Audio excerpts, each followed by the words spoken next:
Oh, and we're live. Me, Ben, and Jeff, the SP Spaz. Very good channel. Thanks. Hi. And whilst we're in the promotion game, please, with a pretty please, we should go on top, subscribe, and comment. I'll put that back without it falling off. So today we are going to bring that back for a second. Thank you, Jeff. I'm trying to read all the stuff you got on there. Yeah. 7 plus Red Dwarf. Ludwig von Mises plus Peter Schiff. Yeah. And I endorse those 4 things. Oh, okay. Doctor Who's big enough to endorse itself. Although... Well, today, we're doing none of those things. We're doing Homicide. Yes, that's right. Life on the Street. And the episode's title is Fits Like a Glove. Unfortunately, I don't have a full summary of the episode like I did for all the previous ones. I couldn't find one, but I've got sort of a abbreviated thing of what happened, so I can read that. It says Gaffney, that's Roger Gaffney, the primary on the Goodrich investigation, allows a possible murder site to be washed down, which causes Pemberton to go off on him. When Russert learns about this, she takes Gaffney off the case, and Pemberton is made the primary. Things get more complicated as a second victim is found. Meanwhile, Felton tries to decide between his family and his relationship with Russert, and he confides in Kay Howard. His wife tries to reconcile with him. Russert wrestles with the media demands about the case. The Lewis and Munch are trying to get the bar, the liquor license for the bar, and they something from Bayless's past comes out, and what it was is he had a conviction for a misdemeanor gambling charge from a pyramid scheme he got involved in. So Bayless goes to the liquor commissioner to try to work things out. A collector of the, I don't know what that word is, so I'm just say a collector of stuff having to do with serial killers or whatever comes in search of the victim's white gloves, and a third victim is discovered. So that doesn't tell you much about the episode, but it gives you like sort of a basic gist, I guess. Was the word paraphernalia? No. Oh. I'm not going to put my ignorance on display by spelling the word. I'll ask you later, or look it up or something. But yeah, that's a pretty short summary, and I got spoiled by those ones that were longer and said more about the episode. But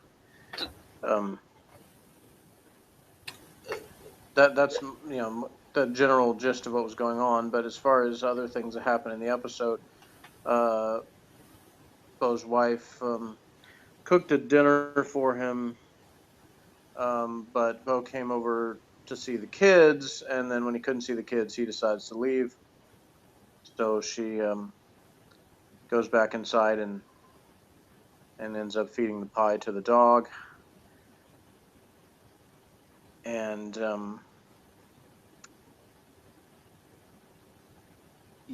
G kind of tells Russert what to do as far as like that she could lie to them and say, and so she calls and says that they know who the killer is.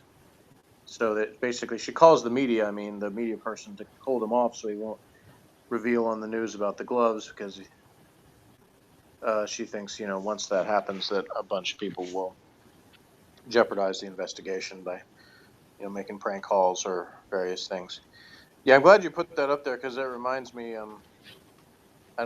don't know if you got, I'm just, looking at your screenshots here. I don't think you got the one I was going to say, but a great Pemberton moment happens right before the credits, because the reporter asks Pemberton, like, what are your chances of finding the killer off the record? And Pemberton says, off the record? And then he gets a big grin on his face and says, excellent. Yes. So I said, as I saw that, ESFP mode. Yeah, I said I love Pembleton when he said that. Yeah, to me that was like ESFP mode of yeah, I'm putting on a bit of a performance. Yeah, because it's a combination. It's like, well, you could say he is confident about it, but on the other hand, he's also sort of stirring, as my pal Wolfie used to say from the Typology Central group. He used to talk about our type liking to stir. And the other thing that wasn't mentioned in that summary was there's a scene where Pembleton is talking to Bayless in the box, and they're looking at the stuff about the case, and he has sort of a revelation moment where he says, "The killer doesn't hate Catholics. The killer is Catholic." And he doesn't know that for sure, but I guess you could say that's the closest we've seen to an intuition moment there, where that thing about having a eureka moment or whatever being an intuition thing, because it hits him the strong feeling that the killer is Catholic. So yeah, in this scene that he's got up there, he's talking to the nun about that theory. And because when he was in the room, he saw a lot of all the photographs on a big black board, and he saw the connection. Probably the way the bodies were left, or something like that. Certain things, and he got a hunch based on the pattern of things. Now, one thing I noticed, and I don't know if it was a production thing, she seems to be wearing trainers of some sort. Yeah, they made reference to that in an earlier episode where the Colonel Barnfather tells him that those tennis shoes are not regulation. Ah, very good. Sneakers were. Yeah. Now, so yeah, even ESTJs have their rebellious things sometimes. So we had some good realism with Felton in this one, in that messed up hair, embarrassing underpants. What's embarrassing about those? Well, and then also the way he walks in the morning because he's knackered and half asleep. His posture, like his hair was all messed up, all that kind of. And then, like when at the end, you saw the sweat on his back and his shirt towards the end of the story. What struck me was how open, they were. Like, it seemed like in the 2 episodes so far, there have been 2 moments where they were like very public. It's like normally when you have, the for various reasons, the inter-office affair going on, like they're sort of secretive about it, and then in this it's like the window's open, and the other scene the door was open when they start kissing, and so they're not exactly doing a great job of hiding from the public. And in fact, in this one, Felton tells his partner who his affair is with, so she knows now too. Right. Right, so I'll put in the pros and cons. Pro, you've got this guy, Tony Todd, playing Matt Rhodes, the reporter. I liked how the episode started on tape, because it was a news report. And Tony Todd wearing a bit of an old school suit there, it goes down a bit, fits him well, ish. I liked what I thought was a gullible collector being taken advantage of, and when he said he was in sales, I thought he could have said. So he says I worked in sales, and then I think he should have added, people can be so gullible if you just use the right angle on them. Because that's what I think was happening to him at the time. That's what I thought. And if he'd have said that line, then the audience could have interpreted it like that. He didn't strike me as gullible, just obsessed with particular things. I mean, well, it was sort of, it would be left open, like for those audience members that thought he was gullible, they'd find it, they might find that funny. But I mean, it was open at that point. I mean, I think, because that's what I would assume. What I liked was how the detectives' instincts was. They all suspected him until they checked his alibi. Oh, right. Because they're like, he knows all this stuff about these previous killings, and they're not really they're not empathizing with him as why he would want to collect this stuff and be obsessed with this particular killer. So they're immediately thinking, oh, this guy's a nut, and maybe he's the one, and that's how he has the stuff. I was wondering, did they ever ask him about how he authenticated his purchases? No, but he said that he got it from the police departments themselves. So yeah, but that's my point. Is that they're all SPs that work in police departments. They could like say, "Oh, hey, I have this thing. I can only give you one of them." You know, there's one born every minute. They might think. I guess, but I wouldn't think that that would be much of a profitable business.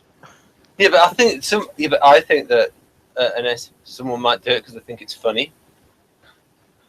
Yeah, I mean, I wouldn't say that's entirely outside of the realm of possibility, but it struck me as he researched his stuff pretty meticulously. So. Well, now we know that it's more because now I think the way the plot went that Pemberton was able to follow it up, what this guy was saying, and then because of the follow-up worked out, then obviously the guy wasn't so gullible. I think that's correct what happened, isn't it? Isn't that what happened? Where they actually were able to check out the things he said. Like, yeah, I mean everything that he's told them checked out as far as the previous cases. In terms of the things actually being from the murderers, rather than him being, I like the performance of the guy playing that, playing the Mr. Fuchs. Yeah, did that guy do other things? The guy who played the enthusiast. No, that's all he ever did in his entire life. Oh no. You see, that could have been a continuous character. Oh, well. I'm being sarcastic, by the way. I don't know what he did with his life, so okay. It might have been. What I generally say with Homicide is, even characters that appear to be throwaway characters, stay tuned because they might see him again. Ah, very good. And I'm sticking to the rule of not saying anything about Plate 7 unless it's, oh, the next episode's a good one, or, oh, unfortunately, the next episode's written by Alan Pryor, so don't blame me. Well, I mean, that even would be better not to say because, it's not good to, like, hype it either way, Just let me see it for myself. Oh, okay. I won't say anything then.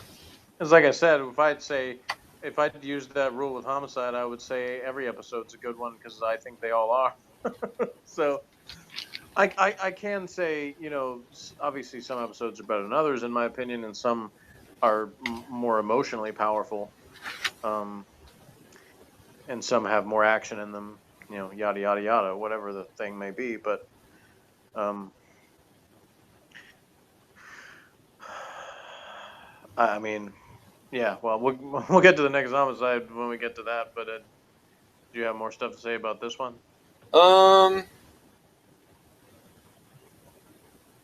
What hair? Bow, sweaty shirt, his G-swag. Now I'm just going to go through. Well, I'm going to mentally go through things I noticed in the episode. I think I may have got confused. The guy. Yeah, that Gaffney guy really is a piece of work. And I'm thinking, how did he get in this situation? I mean, they could have turned it round on him. Like, you know, when he said, like, she slept her way to the top. I mean, some of them others must think, how the hell did you get here? yeah, and that's a theme that will be explored many times throughout the series of people that, and I think again, it's one of those universal things where, you know, most people at their jobs, you know, there's somebody in some position where you're like, how did they get to be a manager? Or how did they get to be in that supervisor position? They're lousy, you know. That's a very, very common feeling people have about people on the job. So Gaffney represents that, where someone is like, how did this guy who's so sloppy get to be a homicide detective? This is supposed to be the best of the business, but you Ooh, know, he the must have truth some is that dirt. He must have the some truth dirt is on that someone. that's not always how it goes, and Yeah. that theme will continue to be hit upon as the show goes on. Yeah, So. and if folks want a real life example of that, look at the Obama administration and the Bush Well, yeah, you had, administration. not to go on a long thing about that, but there was a recent, I guess, series of interviews with the three former secretaries of defense under Obama. Oh yes, on Fox. Who, I've not watched yeah, it yet. I recorded it. well, this, I mean, I would say that just that they all had similar stories, in fact, of the way that they thought things were.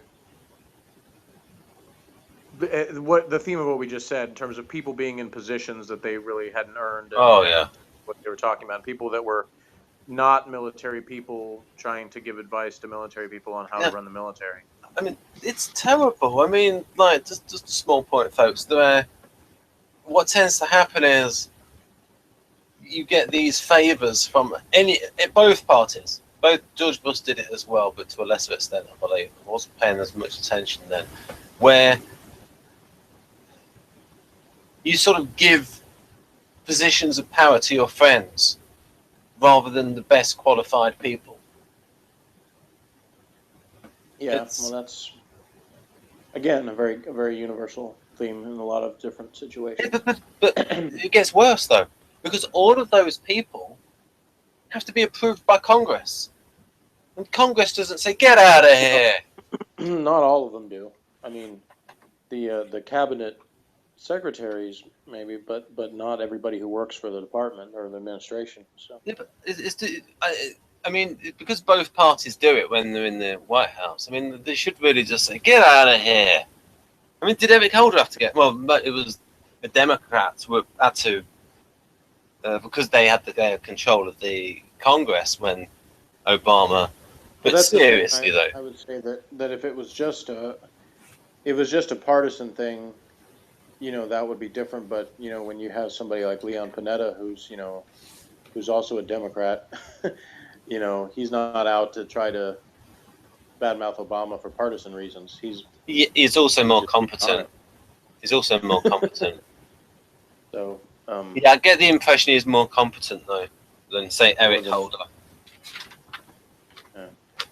Well, anyway, yes, back on track. in the first episode of the season, you were pretty critical of the stories and the dialogue. I was curious if you felt like that because they basically continued the same storylines into the second episode. Do you feel like they were better in this one?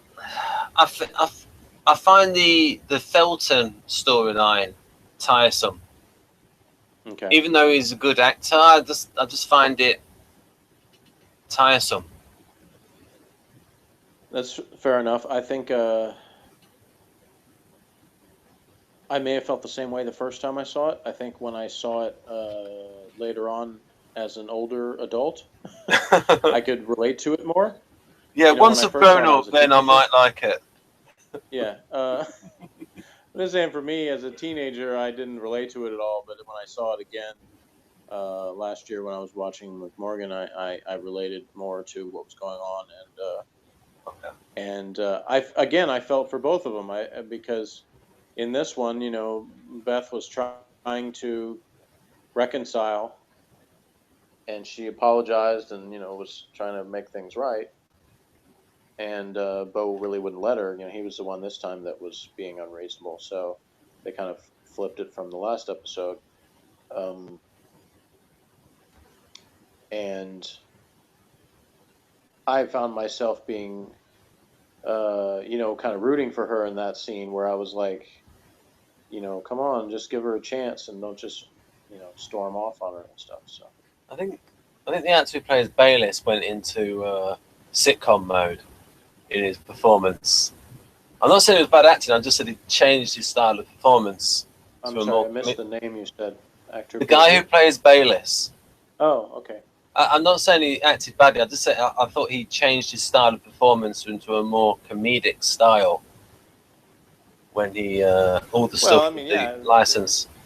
His scenes, the scene was sort of more of a comedic setup, so he kind of had a reason. But yeah, I think Kyle Secor, who plays Bayliss, he's good at playing all sides of things like that. Yeah. I think. So, and I really thought the guy who played the liquor board guy was really good. He seemed believable. Yeah. And I thought it was funny. They all assumed that Munch would be the one that had a criminal record, and it was actually Bayliss. Yeah, he could have made a bit more of that, Munch. Yeah, in fact, he could have thrown it back at Lewis and asked him about, hey, what about you? You're not. Did you ever get arrested? Why do you think I'm more likely than you? I mean, it could have gone a little bit fruity. Hey, you talking to Ebonics? So. Well, yeah. I mean, it's kind of thinking he could be like, you say I went to college. Well, you grew up in the hood. What do you got to say? What'd you get into? So. Did they ever have any banter between Pembleton and Lewis and the fact that they talk in completely different ways? Oh yeah. Stay tuned. There'll be some really good scenes between those two. I don't know if he ever says things like, you talk white or something like that, and it says, no, I just talk educated or something. I'll just say this again without spoiling things, that most of the detectives at some point or another get the opportunity to be paired up with everybody else in some capacity. Well, that's good. That's good. Good design. You get a chance to see those dynamics and what they think of each other, and kind of turn those expectations on their head in terms of what the audience might think. Oh, well, these two characters will relate to each other more. And that's one of the reasons I pointed this show out, as one where the characterization does a great job of making the case for the type and temperament things as being sometimes going beyond culture and other things like that, because even you have characters that might relate to each other more culturally, but there's a personality clash, and then vice versa, characters that are more like each other personality wise, but they come from very different backgrounds, so they don't feel like they have much in common. So yeah, you get a lot of that explored on this show. Yeah, I like Tony Todd as an actor because he was in Babylon 5. Okay. You must have seen him in something else. Yeah, but I also like it. I also think it's convincing. Is he has, I think he has a good presence. For playing those types of characters. And that's a big appeal to me, is the quality of the acting, especially from the point of view where Pembleton is both real and funny, and the same with Lewis. Lewis has a great rhythm, and but like I said, with the first one, I was a bit tired and a bit cranky, but it did seem slower in the final third. But yeah, I mean, it wasn't bad. So, what rating would you give Fits Like a Glove? Well, this is a higher rating. I gave the other one 5. because this one.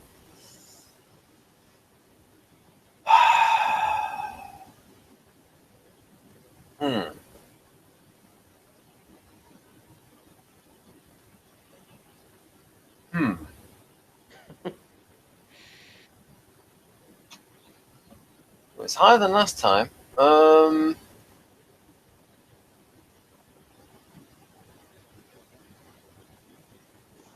I'll give it 7. I think I would also say 7. Yeah. I think it did a good job of sort of maintaining the tension from the first episode, while adding to it in some areas. I thought her taking Gaffney off the case and giving it to Pembleton was a little bit of a cop out, because it sort of sets up, Pembleton being the one. Yeah, that's gonna nail the suspect when they actually do get the suspect. Whereas it would have been interesting, like if you're going to bother set up the other character and have them be the primary detective, well, it would have been more interesting to have that conflict sort of continue even up to the point of, like, interrogation, where Gaffney's got to do it, but Pembleton has to be, he's going to be a part of it too, and there's that same thing between them, and they basically at some point decided, no, we're going to set it up that Pembleton takes over the case. And that it made me kind of think, well, what was the point of even having that part of it if you were just going to do that? So. Well, I think maybe to pad out the first episode.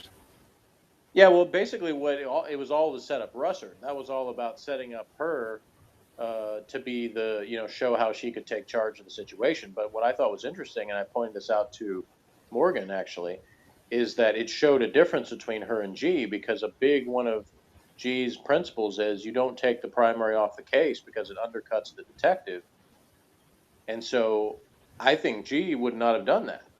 He would have kept Gaffney on the case. And so there might, that would have been an interesting thing if G was Gaffney's boss, on how that dynamic would have played out, where, you got the racial tension thing with him and Pembleton, but you have G's principle of, you don't take the primary off the case. Yeah, that would have been an interesting reaction shot from G if I don't think Gaffney would have been stupid enough to say Sambo in front of G. No, I think he that's the thing is, Gaffney you said something about something different, that race trumps sexism or something like that. Yes. But in this case, in Gaffney's case, I think for him it actually was the other way around. Like, even if he's a racist, he would have more respect for G as being a male authority figure than he did for Russert, even though she was white, but she's a female. So for him it was, G's got experience and he's a man. That would be an example of. Now, what I mean by racism trumping sexism is that, in terms of,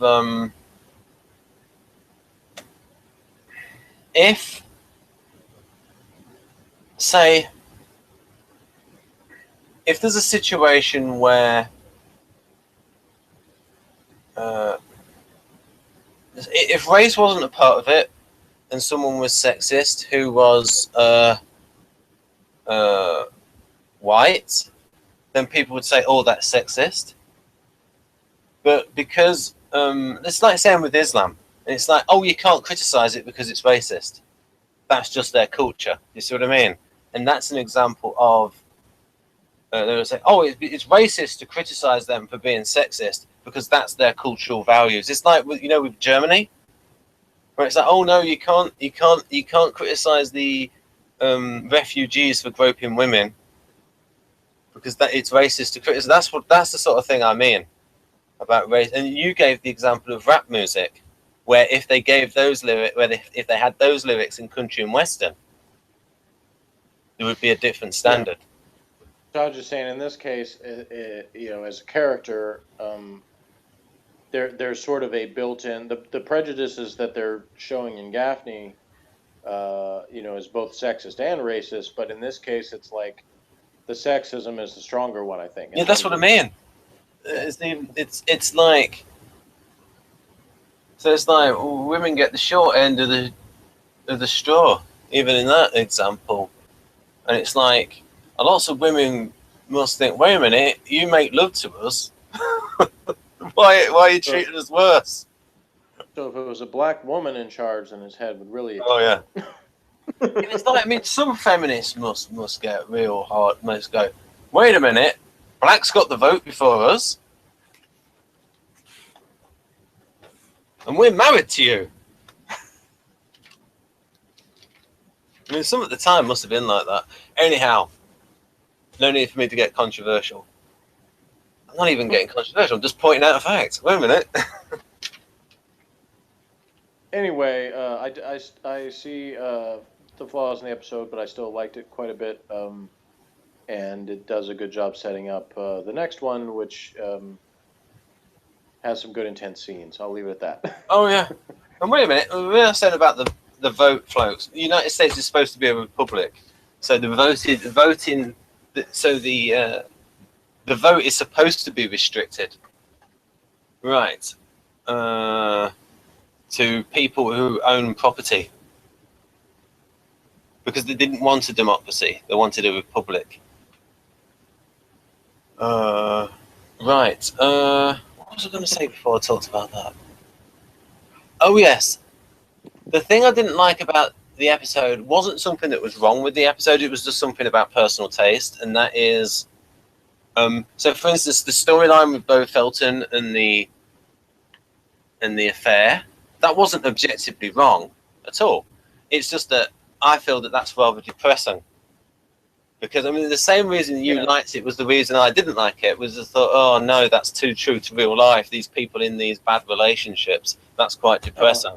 Well, yeah, I don't enjoy the scenes with him and Russert for the same reason. Because, it's uncomfortable to me.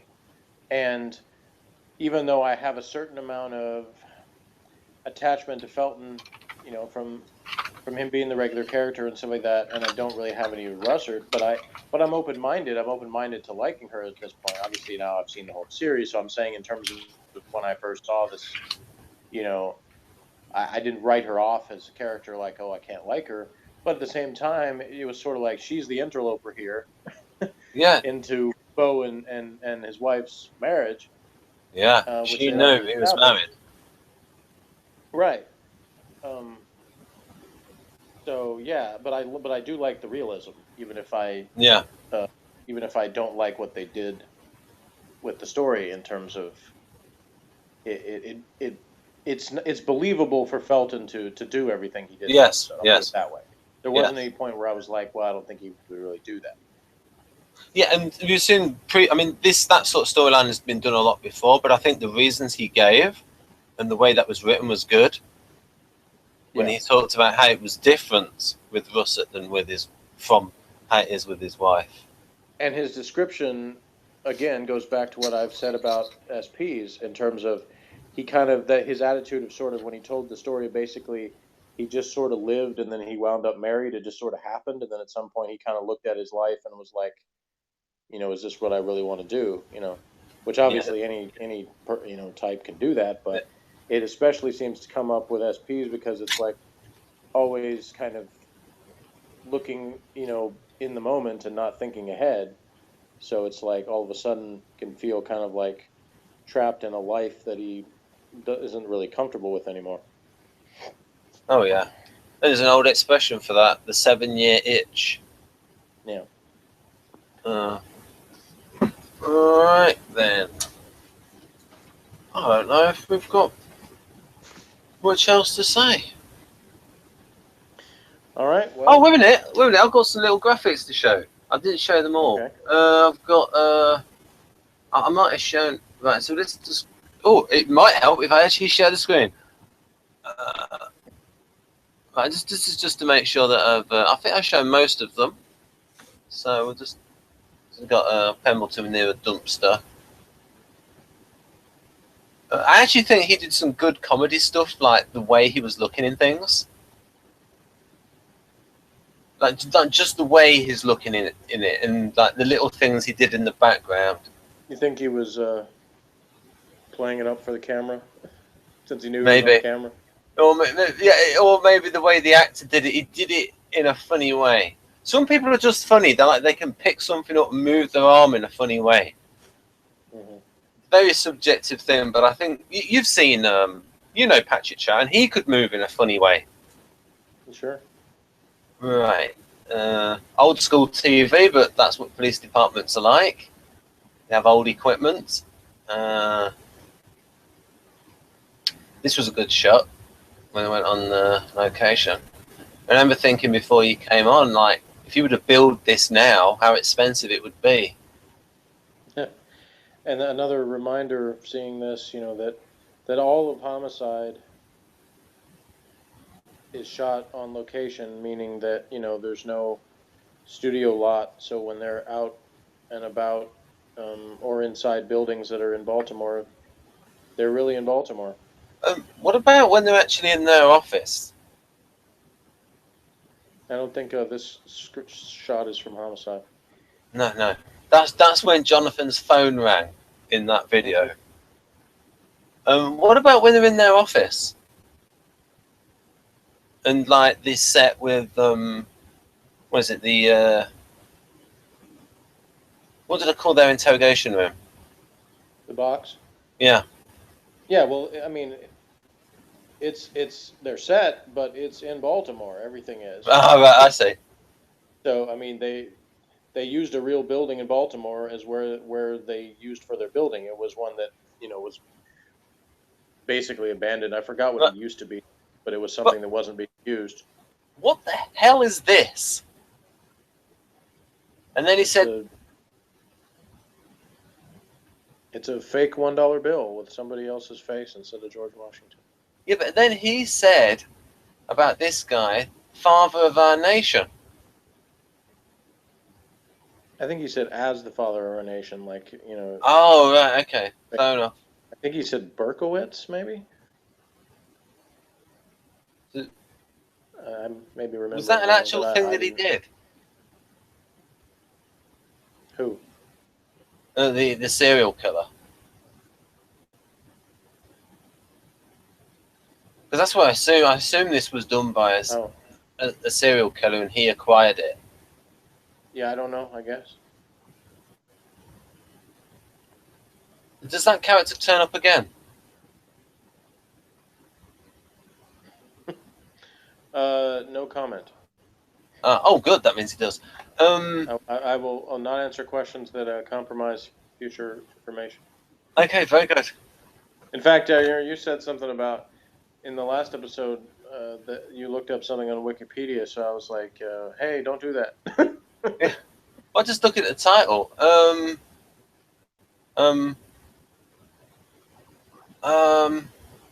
Yeah, and it's Ben and Jeff. Sometimes in the episodes, and on the ones that do have like articles on Wikipedia about them, which this one we're doing today didn't. But sometimes in those they give away stuff about the future episodes. So Yeah, and people out there, although Gareth Thomas has passed away, if you've not seen all of Blake 7, do not look for any kind of tribute to him, because they might mention something in passing about Blake 7. So yeah, don't. I haven't done that. So. Right, no, good. You know. Yeah, because I usually I can avoid the temptation of looking up stuff about futures of shows that I haven't watched. Sometimes I get stuff spoiled for me because people aren't careful with the way that they do stuff. Like on the Doctor Who forum, there were things. It's understandable that when something has been out for what people assume. Well, if someone watches the show or cares about the show, they will have seen it already. So I understand that, and that itself didn't never upset me. But there were still certain things that times where somebody said things that didn't really need to be done that did spoil things. So I'll just leave it at that. The way you said it there with that tone of voice and delivery, like you're still feeling it. Well, I mean, not on a regular basis, but I can remember it, sure. Right. Okay. Recently, when I was reading some of those reviews I did too, and I came across the one I did for Black Orchid, where in between episodes 1 and 2 of Black Orchid, somebody posted in my review topic and spoiled the ending of part 2 before I had seen it. So yeah, that pissed me off. Ooh. Alright. Okay. So you don't even like me saying that the next one of Blake 7's a good one? Or not so good one? Well, okay, I won't tell you that. I'll just tell you who wrote the next one, and then you can make your own mind actually, I was about to say I'd rather you didn't do that, because that's the thing that it's like, you know, I want to be open-minded about it, and if I get expectations for certain writers, then that makes me, you know, biased about it. I want to do that. I want to give it a chance. If I pick up patterns in the writing myself, or and notice differences. You know? Okay, fair enough. Yeah. Can I give the title of the next one? I've seen most of the titles because they pop up on the YouTube thing. Right. As soon as you finish one, it'll have like recommended, and it'll have other videos. So, don't look too far ahead with the titles. Well, I don't look far ahead. Like I said, they just show up on the screen. So right. So I'm not intentionally looking them up. It's just they're there. So I made a joke with Morgan about how many of them are one-word titles, because there's a lot of them that are. That's good though. Right. Okay. I don't think it's good or bad in itself. Well, no, probably not. Nothing inherently good or bad about one-word titles. I think a lot of them are quite good, because there's a lot of bad ones. Anyhow, we digress. Have you got anything else to say? Oh, wait a minute. You know that guy who was selling like the stuff? That had the ring to me, you know, because it's out of kilter with the tone of the rest of the program. Back up. The weirdo guy. The weirdo guy who collects stuff. Okay, the collector guy. Okay. Right.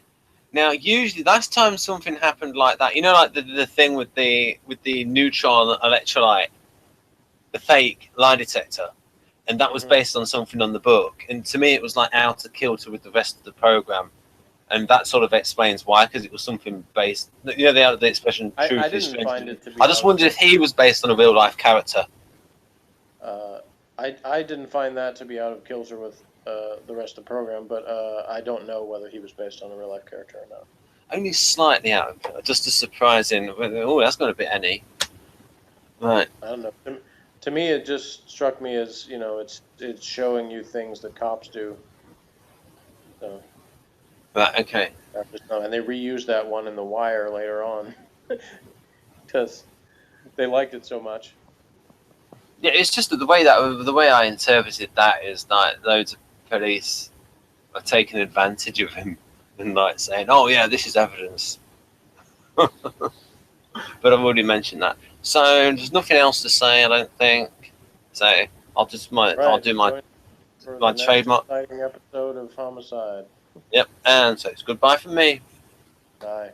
Bye.